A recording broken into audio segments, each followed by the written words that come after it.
नमस्ते, म दुर्गालाल श्रेष्ठ। म चाहिँ आज हट पेन चिकन बनाउन गइरहेको छु।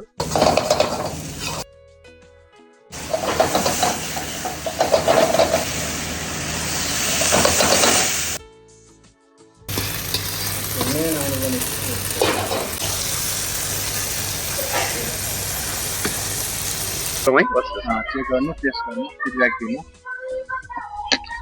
एकदम दामी टेस्ट पनि विदेशी स्टाइलमा मिठो लाग्यो हैन मलाई चाहिँ अल्कोहलसँग र कुनै ड्रिङ्क्सहरूसँग लिने हो भने त अझ बेस्ट मजा हुँदछ। खासै हामी चाहिँ अल्कोहल लिँदैनौँ तर अल्कोहल लिनलाई एकदम बेस्ट छ। हजुरहरू पनि आउन सक्नुहुनेछ। हाम्रो नयाँ फुड लन्च हुँदैछ। एभ्रिडे नयाँ नयाँ डिसहरू हामी एक्जोटिकामा लन्च गर्दैछौँ। हजुरहरू पनि आएर टेस्ट गरेर हामीलाई फिडब्याक दिन सक्नुहुनेछ कि हामी तपाईहरुले यो खाना राख्न सक्नुहुन्छ, यो चाहिँ अलिकति मन परेन, कुनै हामीलाई तपाईहरुको फिडब्याक चाहिएको भएर हजुरहरू पनि भिजिट गरेर प्लिज ट्राई गर्नुहोला। धन्यवाद।